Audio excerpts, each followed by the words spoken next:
ஓம் சுவாமியே சரணம் ஐயப்பா. கார்த்திகை பிறந்தாச்சு.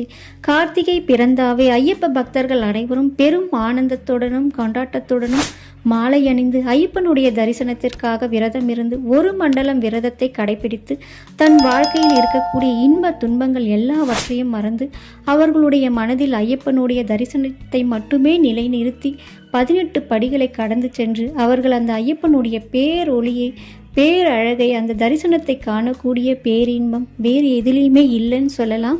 ஐயப்ப பக்தர்களாக இருந்தால் கண்டிப்பாக நீங்கள் இதை உணர்ந்திருப்பீங்க. அந்த 18 படிகளுடைய தத்துவத்தை பற்றியும் 18 படிகள் உருவான கதையை பற்றியும் நம்ம இன்னைக்கு பதிவில் பார்க்கலாம். இந்த 18 படிகளை நம்ம கடந்து செல்வதற்கே பெரும் புண்ணியம் பண்ணியிருக்கணும். இந்த 18 என்ற எண்ணிற்கு வரலாற்று சிறப்பும் உண்டு. பாரத போர் நடைபெற்றதும் 18 நாட்கள், ராமாயண போர் நடைபெற்றது 18 மாதங்கள், தேவ அசுரர் போர் நடைபெற்றது 18 ஆண்டுகள் என்று 18 என்ற எண்ணிற்கு மிக முக்கியத்துவமானது. இப்போ நம்ம 18 படிகளுடைய தத்துவத்தை பற்றி தெரிந்து கொள்ளலாம். முதல் படி பிறப்பு நிலையற்றது. நாம் செய்யும் நன்மைகளும் தீமைகளும் நமது புண்ணிய பாவங்களை நிர்ணயிக்கும் என்ற உண்மையை உணர்ந்து இறையருளால் முக்தி அடைய வேண்டும் என்ற ஆத்ம உணர்வினை அளிக்கிறது. இதுவே முதல் படியின் தத்துவம் ஆகும். இரண்டாம் படி சாங்கிய யோகம். பரம்பொருளை உணர்ந்து அவரிடம் ஆத்ம உபதேசம் பெறுவது இரண்டாம் படியினுடைய தத்துவம் ஆகும். மூன்றாம் படி கர்ம யோகம். உபதேசம் மட்டும் போதாது, மனப்பக்குவம் அடைய வேண்டும். அதாவது பலனை கருதாமல் கடமையை செய்யும் பக்குவத்தை முறைப்படி உணர்த்துகிறது இந்த மூன்றாவது படி. இதுவே மூன்றாம் படியின் தத்துவம் ஆகும். நான்காம் படி ஞான யோகம். பாவ புண்ணியங்களை பற்றி கவலைப்படாமல் எதன் மீதும் பற்றின்றி பரமனை அடையும் வழியில் முன்னேறும் பாதையை காட்டுவது நான்காம் படி. இதுவே நான்காம் படியின் தத்துவம் ஆகும். ஐந்தாம் படி சந்நியாச யோகம். நான் எனது என்ற சிந்தனையின்றி எல்லாவற்றையும் துறந்து இறை சிந்தனை ஒன்றையே வாழ்க்கையில் லட்சியமாக கருதி செயல்படும் வழியினை காட்டுகின்றது ஐந்தாம் படி. இதுவே ஐந்தாம் படியின் தத்துவம் ஆகும். ஆறாம் படி தியான யோகம். கடவுளை அடைய புலனடக்கம் மிக முக்கியமான இன்றியமையாதது. ஐம்புலன்களான மெய், வாய், கண், மூக்கு, காது இவற்றை நமது கட்டுப்பாட்டுக்குள் வைத்து அவை இழுத்த இழுப்புக்கு போகாமல் தடுத்து இறைவனால் அளிக்கப்பட்ட ஐம்புலன்களையும் நல்ல விதமாக இறை சிந்தனையால் நிரப்பி நல்வழிப்படுத்தும் வழியினை காட்டவே ஆறாம் படி அமைந்துள்ளது. இதுவே ஆறாம் படியின் தத்துவம் ஆகும். ஏழாம் படி ஞான விஞ்ஞான யோகம். அனைத்தும் பிரம்மமே என்ற உண்மையை உணர வைக்கின்றது ஏழாம் படி.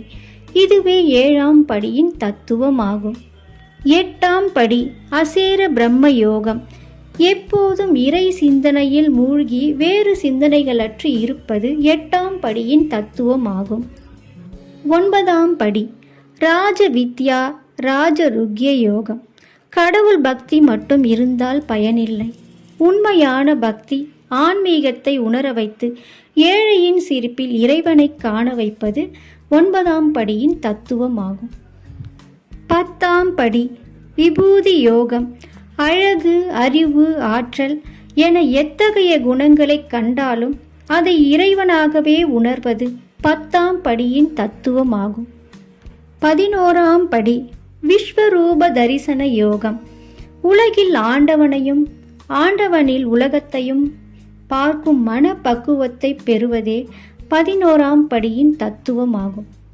12ஆம் படி பக்தி யோகம். இன்பம், துன்பம், விருப்பு, வெறுப்பு, ஏழை, பணக்காரன் என்ற வேறுபாடுகளை நீக்கி அனைத்திலும் சமத்துவத்தை காண வைக்கின்றது. இதுவே 12ஆம் படியின் தத்துவம் ஆகும். 13ஆம் படி க்ஷேத்ர க்ஷேத்ரஞ வியாக யோகம். எல்லா உயிர்களிலும் இறைவனே வீற்றிருந்து அவ்வுயிர்களில் இயக்குகிறார் என்ற உண்மை நிலையினை உணர வைக்கின்றது. இதுவே 13ஆம் படியின் தத்துவம் ஆகும்.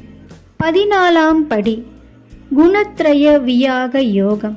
பிறப்பு, இறப்பு, மூப்பு ஆகியவற்றால் ஏற்படும் துன்பங்களை களைந்து இறையருளுக்கு பாத்திரமாவதை காட்டுவது 14ஆம் படியின் தத்துவமாகும். 15ஆம் படி புருஷோத்தம யோகம். தீய குணங்களை விட்டொழித்து நற்குணங்களை மட்டும் வளர்த்து கொண்டு நமக்குள் தெய்வாம்சத்தை அதிகரித்து கொள்ள வழிகாட்டுகின்றது. இதுவே 15ஆம் படியின் தத்துவமாகும். 16ஆம் படி தைவாசுர சம்பத் விபாக யோகம். இறைவனது படைப்பில் அனைவரும் சமமானவர்களே என்ற உண்மை நிலையினை உணர்த்தி யாரிடமும் அகங்காரம் இல்லாமல் இருக்க வைக்க உதவுகின்றது. இதுவே 16ஆம் படியின் தத்துவமாகும்.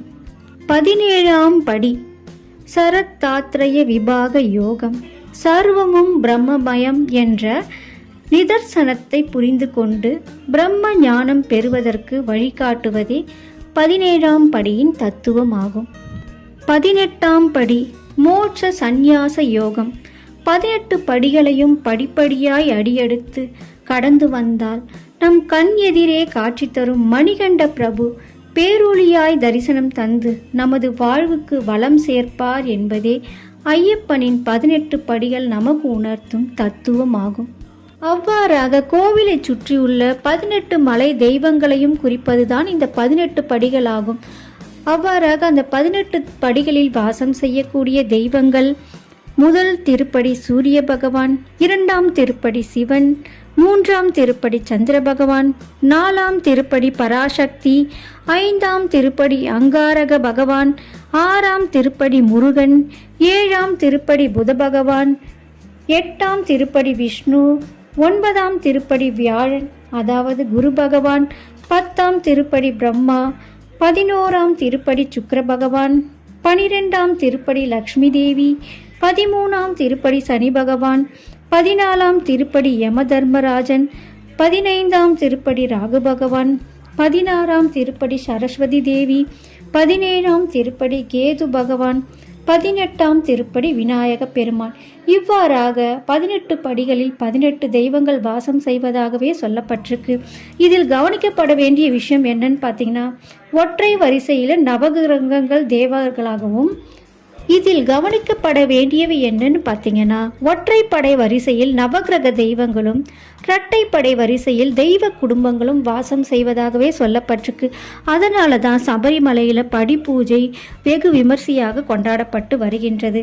இந்த படிப்பூஜை செய்யக்கூடிய அந்த தினத்தன்று படிகளை விளக்குகளாலும் பூக்களாலும் அலங்கரிக்கப்பட்டு அவற்றுக்கு கீழே 18 படி ஏறும் இடத்துல பிரதானமாக தந்திரி 18 வெள்ளி கலசங்களை வைத்தும் பூஜை செய்து வருகின்றனர். 18 படிகளில் தெய்வம் வாசம் செய்யக்கூடிய அந்த 18 படிகளை நம்ம ஏறுவதற்கே புண்ணியம் செய்திருக்கணும்.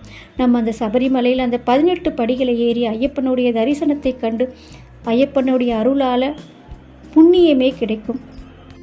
5 பொறிகள், 5 புலன்கள், 5 கோவில்கள், 3 மணவனல் இவற்றை கடந்து மனம் ஒன்றி வழிபட்டாலே ஐயப்பனின் திருவருள் நம்மை வந்து சேரும் என்பதே 18 படிகளின் தாத்பரியமாகும்.